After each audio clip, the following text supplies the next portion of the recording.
Le réveil en douce. Pour la 3e fois, je vais vous parler de cette expérience de retraite en silence de 10 jours que j'ai faite au mois de décembre dernier. Et aujourd'hui, je vais vous raconter la chronologie de cette expérience, qui commence donc le premier jour avec le silence qui s'installe, le noble silence, comme ils l'appellent là-bas. Et je vous ai raconté comment, pour moi, cette expérience du silence s'est transformée en expérience du vacarme. Donc le premier jour, il y a le choc de ce bruit, de ce vacarme assourdissant dans votre tête, quand vous vous asseyez au milieu de ce très beau hall de méditation qui ressemble, comme je vous l'ai dit, à un hangar, mais un hangar très confortable. Il y a 120 coussins qui sont posés, 60 d'un côté, 60 de l'autre, pour les hommes et pour les femmes. Puis devant vous, il y a une sorte d'estrade avec 2 professeurs, une professeure femme et un professeur homme, qui vont faire la même chose que vous, la plupart du temps, c'est-à-dire méditer avec vous. Avant chaque séance de méditation, on nous fait écouter la voix de Satya Narayan Goenka, en anglais, puis traduit en français, qui nous donne les instructions à suivre pour la séance de méditation qui va avoir lieu.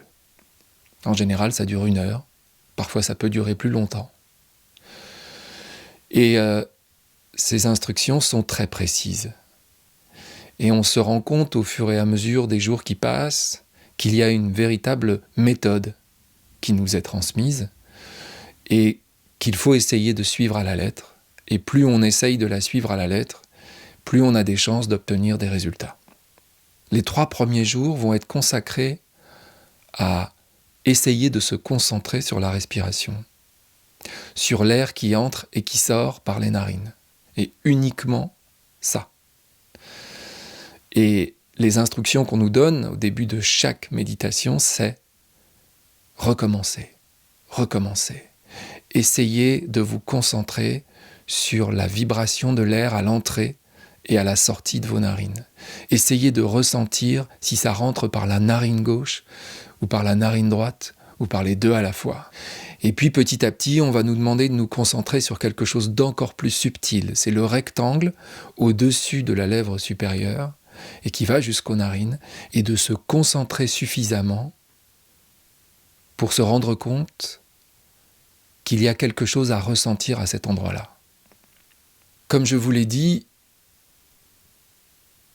je me suis tout de suite senti confronté à mon esprit qui me disait « Qu'est-ce que tu fais ? C'est ridicule, c'est n'importe quoi, ça n'est pas du tout intéressant, c'est très ennuyeux.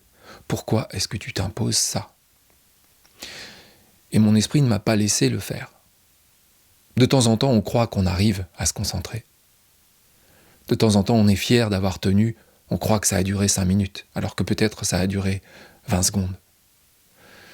Et le reste du temps, on l'a passé, les yeux fermés, à penser.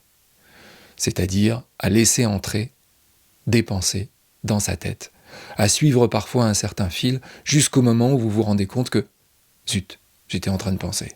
C'est pas pour ça que je suis venu. » On pourrait croire qu'au fur et à mesure, on va affûter l'esprit et qu'on va réussir de plus en plus à se concentrer. Ça n'a pas été mon cas. C'était même plutôt le contraire.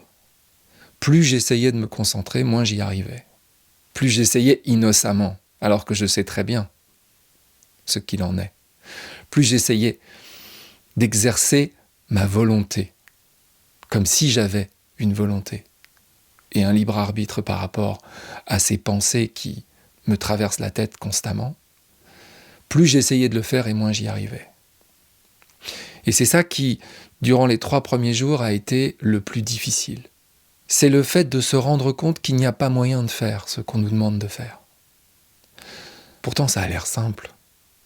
On ferme les yeux et on se concentre sur l'entrée et la sortie de l'air au niveau des narines. Il précise bien qu'il ne faut pas respirer par la bouche. Il faut respirer par le nez pour être conscient de la sensation. Eh bien, on n'y arrive pas. La seule chose que l'on fait, et je vous ramène à mes épisodes précédents, par exemple, le 2e épisode, quand je dis la vie, c'est comme faire du vélo.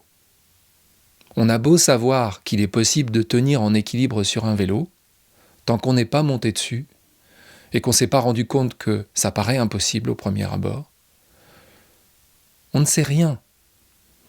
C'est exactement la même chose avec la concentration sur la respiration. Au début, on n'y arrive pas. Et plus on essaye, moins on y arrive.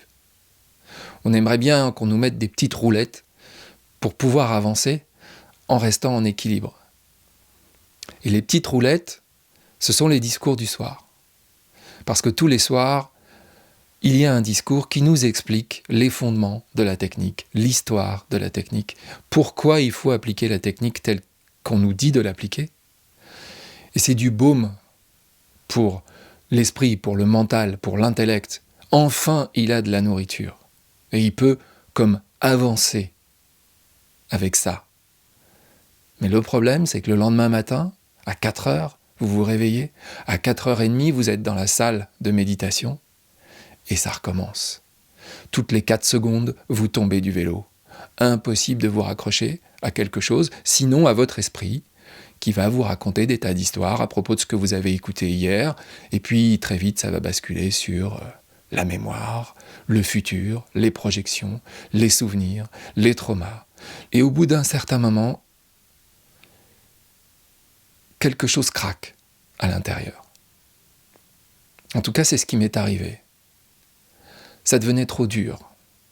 Je n'arrivais même plus à aller jusqu'à la salle. Je restais dans ma chambre parce que c'était trop difficile et je comptais les heures, littéralement, en me disant combien de temps ça va encore durer ce supplice ? Pourquoi est-ce que je m'inflige un truc pareil ? Il y a autre chose que vous pouvez faire quand vous êtes là-bas, plutôt que de rester dans votre chambre, c'est d'aller marcher. Il y a un espace de forêt tout à fait balisé, et il y a un espace de prairie tout à fait balisé aussi. Vous ne pouvez pas en sortir. C'est comme une cour de prison. Moi, ce que j'ai fait assez rapidement, c'est de compter le nombre de pas qu'il me fallait pour faire le tour de la prairie. Il fallait 320 pas, à peu près, et je mettais à peu près 3 minutes à le faire. Et je suis devenu comme la trotteuse d'une pendule. Je tournais en rond dans cet espace pour faire passer le temps, parce que je n'arrivais absolument pas à faire ce qu'on me demandait de faire. Maintes fois, les premiers jours, j'ai eu la tentation de me dire « c'est pas possible, je peux pas rester là. Je peux pas rester comme ça à m'ennuyer à ce point-là. » J'avais transgressé la règle de l'écriture parce que je me suis aperçu que dans mon sac, j'avais laissé un stylo. Et j'avais avec moi un rouleau de papier ménager, vous savez, absorbant là. Je me suis dit, je vais écrire là-dessus. Il faut que je prenne des notes. Il faut que je laisse des traces. Sinon, je vais tout oublier de ce que je suis en train de vivre. Je vais tout oublier de cette folie qui est en train de m'envahir. Il faut que je note quelque chose. Il faut que je m'accroche à ça. Mais j'en reviens à la chronologie. Le 4e jour, c'est le jour où on va nous apprendre Vipassana. Après avoir essayé de concentrer notre esprit pendant 3 jours sur l'air qui rentre et qui sort de nos narines, Goenka nous dit, maintenant vous allez déplacer votre attention. Vous allez la déplacer de vos narines au sommet de votre crâne et vous allez faire voyager votre attention depuis le sommet de votre crâne jusqu'à vos pieds.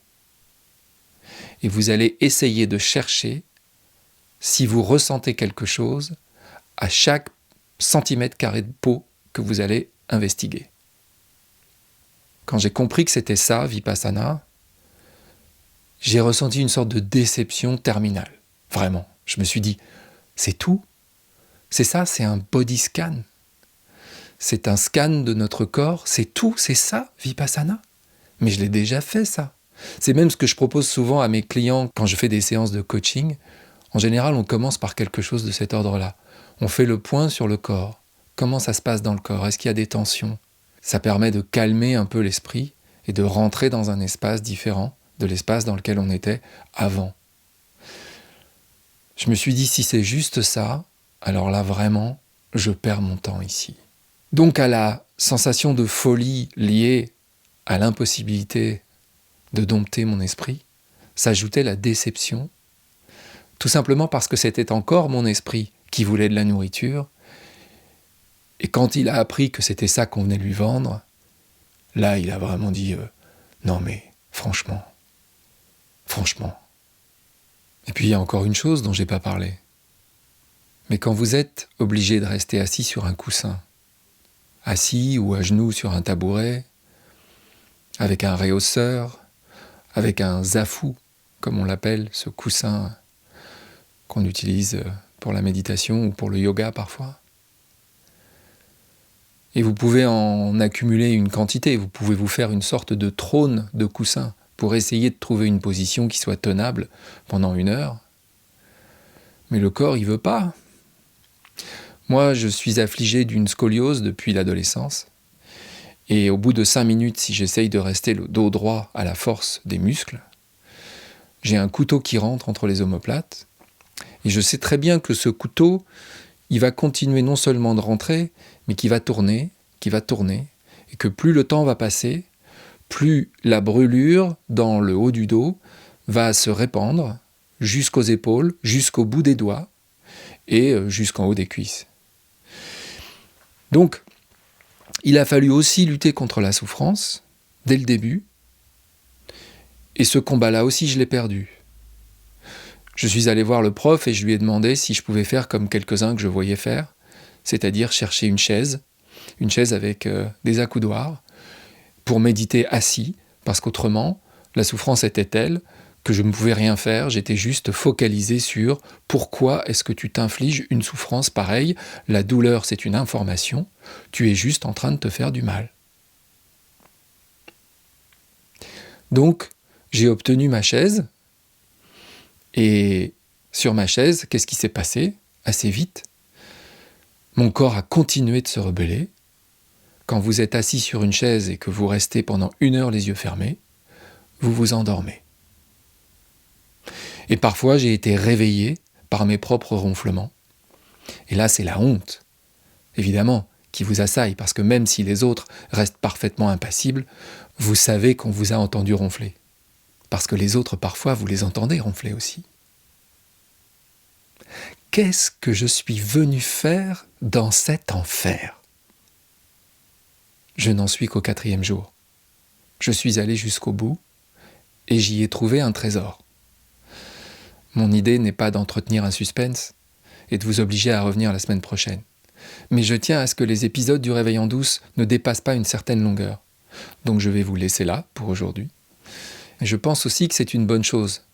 Bien sûr, certaines ou certains d'entre vous vont écouter ce podcast en mode binge, c'est-à-dire épisode après épisode, un peu comme quand on regarde une série. Mais moi, j'aime bien aussi l'idée que vous puissiez laisser macérer un peu ce que je raconte ici et voir ce qui vous en restera avant d'écouter l'épisode de la semaine prochaine.